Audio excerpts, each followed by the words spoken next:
En el nombre del Padre, del Hijo y del Espíritu Santo. Amén. De la carta del apóstol San Pablo a los romanos. Hermanos, la actividad salvadora de Dios, atestiguada por la ley y los profetas, se ha manifestado ahora independientemente de la ley. Por medio de la fe en Jesucristo, la actividad salvadora de Dios llega sin distinción alguna a todos los que creen en Él. En efecto, todos pecaron, todos están privados de la presencia salvadora de Dios, pero todos son justificados gratuitamente por su gracia, en virtud de la redención llevada a cabo por medio de Cristo Jesús, el cual Dios expuso públicamente como la víctima que nos consigue el perdón por la ofrenda de su sangre por medio de la fe. Así nos enseña Dios lo que es su actividad salvadora. Perdona los pecados cometidos anteriormente, que soportó con tanta paciencia y nos da a conocer en el tiempo actual que Él es el justo que salva a todos los que creen en Cristo Jesús. ¿En dónde quedó pues tu derecho a gloriarte? Ha sido eliminado por cumplir la ley, de ninguna manera, sino por aceptar la fe, porque sostenemos que el hombre es justificado por la fe y no por hacer lo que prescribe la ley de Moisés. ¿Acaso Dios es Dios solo de los judíos? ¿No lo es también de los no judíos?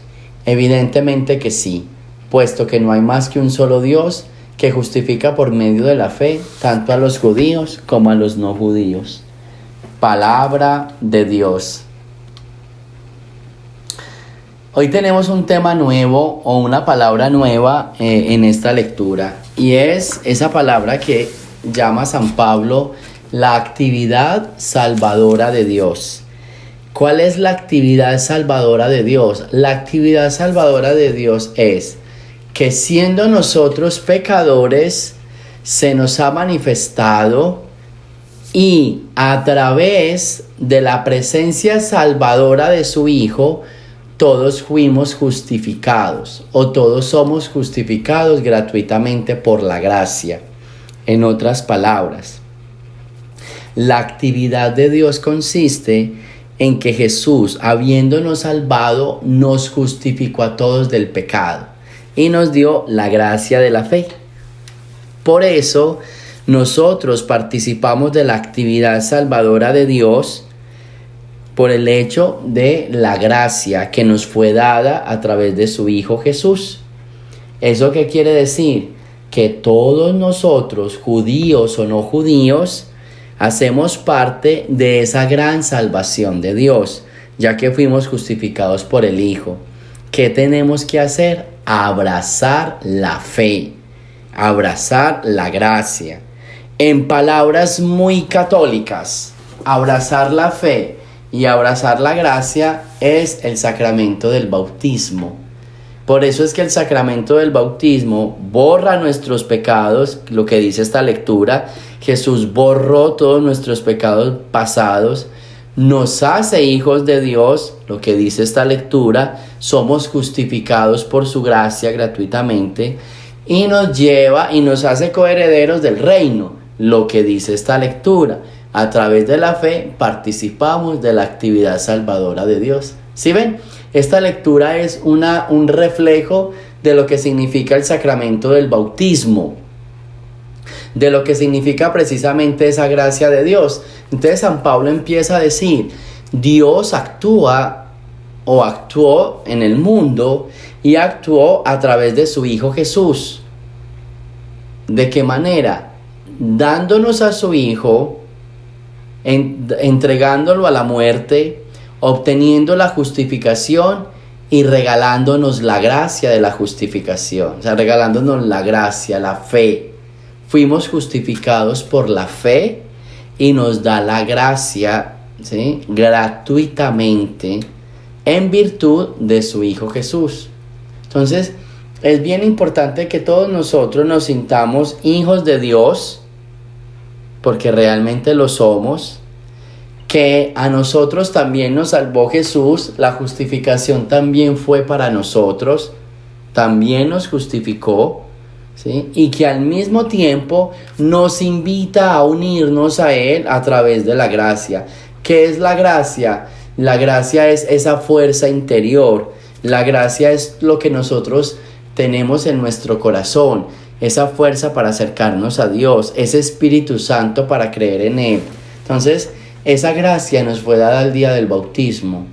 Y nos fue dada ese día, ¿por qué? Porque ese día fuimos ingeridos en la actividad salvadora de Dios. ¿Qué se queda para nosotros y para meditar en nuestra vida? Miren, algo muy importante, y es, todos los días tenemos que comportarnos y tenemos que ser merecedores de esa gracia que nos dio Dios. Todos los días tenemos que comportarnos como esos hijos, adquirir esa gracia, poner a trabajar esa fuerza que todos tenemos. Es una fuerza interior que todos tenemos y que tenemos que poner a trabajar. A veces no la ponemos a trabajar. ¿Cómo así?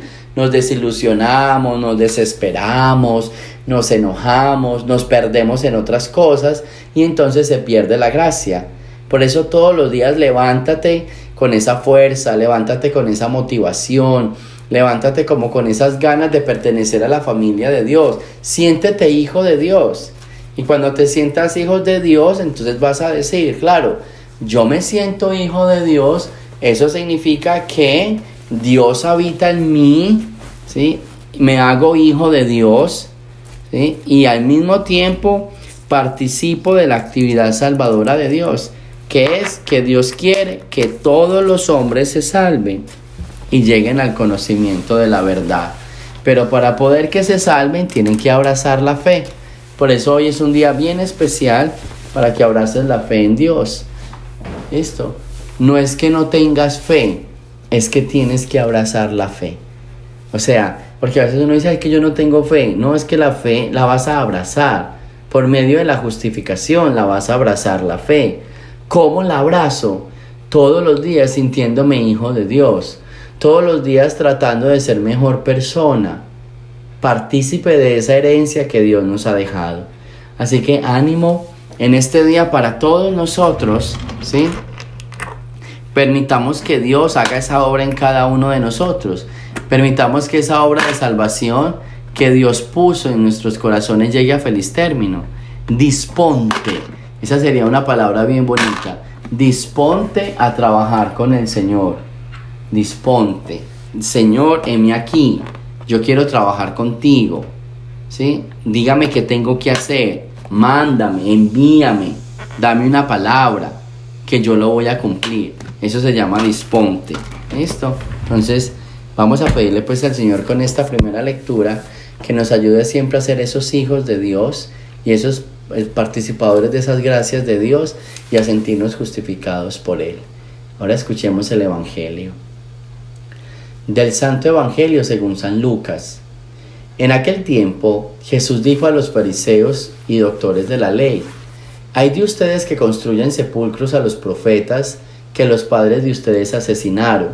Con eso dan a entender que están de acuerdo con lo que sus padres hicieron, pues ellos los mataron y ustedes les construyeron el sepulcro. Por eso dijo la sabiduría de Dios: yo les mandaré profetas y apóstoles, y los matarán y los perseguirán, pero que así se le pida cuentas a esta generación de la sangre de todos los profetas que han sido derramada desde la creación del mundo, desde la sangre de Abel hasta la de Zacarías, que fue asesinado entre el atrio y el altar. Sí, se lo repito, a esta generación se le pedirá cuentas. Hay de ustedes doctores de la ley, porque han guardado la llave de la puerta del saber. Ustedes no han entrado, y los que iban a entrar les han cerrado el paso.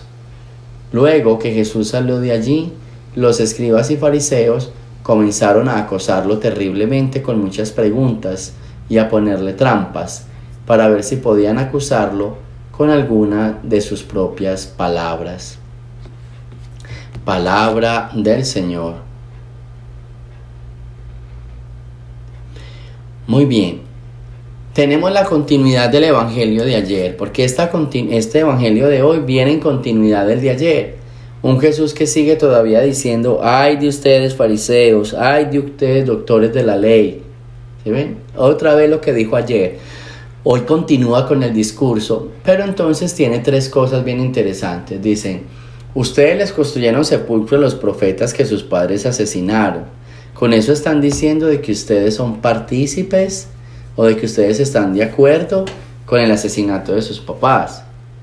¿Qué significa? Que muchas veces en la vida nosotros, ¿sí?, terminamos haciendo cosas que sabemos que no son buenas, pero las terminamos aceptando. Y entonces al aceptarlas caemos en el mismo error que los demás. Caemos en el mismo error que antes señalaban. Yo no sé si les ha pasado, pero hay personas que señalan a ciertos personajes, los señalan, les dicen cosas, y al final uno va a ver, están igual o peor. Y uno dice, pero mire, este tanto que decía que no hacía esto, este tanto que decía que no se comportaba así, este tanto que decía, y míralo dónde está, que no se juntaba con esta persona, que no se casaba con este tipo de personas, que no se, y míralo dónde está. Entonces, eso es lo que dice Jesús. Muchas veces en la vida, ¿sí?, nosotros estamos, cuando cumplimos o cuando hacemos algo, alguna acción que otras personas la hicieron y que no estaban bien hechas, estamos diciendo que nosotros tenemos la misma conducta que ellos. En otras palabras también de Jesús, si nosotros criticamos, entonces vamos a hacer lo mismo que los pecadores. Porque uno dice, ay, ellos son malos. Y usted no critica, usted no habla mal, usted también es malo. A veces señalamos a alguien como malo, pero no miramos que nosotros también hacemos lo mismo. Entonces ahí es donde estamos diciendo, estamos construyendo sepulcro a los profetas y estamos cayendo en lo mismo que cayeron los de atrás, nuestros antepasados. Entonces hay que mejorar eso. Y luego, y dice, yo le voy a pedir cuenta de todos ellos. O sea, nos van a pedir cuenta de todos aquellos que nosotros quizás les hicimos daño en algún momento, ¿sí? Segundo momento, dice Jesús, ustedes han guardado las llaves del saber. O sea, no han entrado y los que iban a entrar, la puerta está cerrada, o sea, les han cerrado el paso.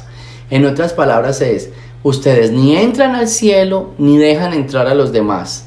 ¿Cuántas veces en la vida nosotros que pensamos que vamos a entrar al cielo, pero no entramos porque escandalizamos, porque decimos cosas que no son, pero tampoco le permitimos que los demás entren, porque nuestras palabras los acusamos, los cansamos, los expulsamos? Entonces dice, mire, ustedes no entraron y los que querían entrar tampoco los dejaron entrar. Y eso pasa. Entonces la gran invitación es, vamos a tratar de no escandalizar a nadie. Vamos a tratar de dejar las puertas abiertas para cualquiera que quiera entrar. Pero que realmente, o sea, no nos creamos los dueños del reino, porque al creernos dueños del reino significa que no vamos a entrar, y si no entramos nosotros tampoco vamos a dejar entrar a los demás, porque nosotros nos creemos superiores a los demás. Entonces dice Jesús, creyéndonos superiores no entramos, y creyéndonos superiores bloqueamos la puerta para que los demás entren, entonces les estamos haciendo daño también a los demás. Y por último dice el Evangelio que los fariseos y los escribas empezaron a hacerle muchas preguntas para buscar una palabra para acusarlo. Cada rato también le pasa a uno, que uno es como buscándole la caída al hermano, como buscándole el punto débil para que caiga, la zancadilla que llama uno. Porque siempre nos tenemos que estar fijando en lo malo del hermano. Siempre tenemos ese vicio como de lo que está haciendo mal, de revisando todo lo que hace. Y eso nos pasa, el hermano hace 10 cosas buenas y una mala y todos le caemos. O sea, todos nos vamos encima. ¿Por qué lo tenemos que hacer así? No tiene que ser así. Tiene que ser diferente entre nosotros. ¿Dónde está la diferencia? Tiene que haber alguna diferencia, ¿sí? Entonces, vamos a ser diferentes, vamos a conectar esto con el Evangelio. Si realmente nos sentimos hijos de Dios, entonces no le vamos a cerrar la puerta a nadie. No vamos a escandalizar a nadie, no vamos a buscar la caída de nadie y no vamos a asesinar a nadie. Mire, cuando uno realmente se siente hijo de Dios, uno empieza a mirar a todos como los hermanos que son. Entonces, la primera lectura que nos habla del sacramento del bautismo, de la actividad salvadora, de la gracia y de la justificación, viene con el Evangelio para decirnos, cuando nos sentimos hijos, cuando nos sentimos llenos de gracia, cuando tenemos esa fe, ¿sí?, esa justificación por medio de la fe, entonces vamos a, número 1, a no mancharnos con la sangre de los demás. Número 2, a no cerrarle las puertas a nadie. Y número 3, a no esperar la caída de ninguno. Al contrario, que creyéndonos hijos de Dios, lo único que busquemos es trabajar por el reino de Dios y su justicia. Gloria al Padre, al Hijo y al Espíritu Santo, como era en el principio, ahora y siempre, por los siglos de los siglos. Amén. El Señor esté con ustedes, y la bendición de Dios Todopoderoso, Padre, Hijo y Espíritu Santo, descienda sobre ustedes y me los acompañe siempre. Amén. Jesús, María y José.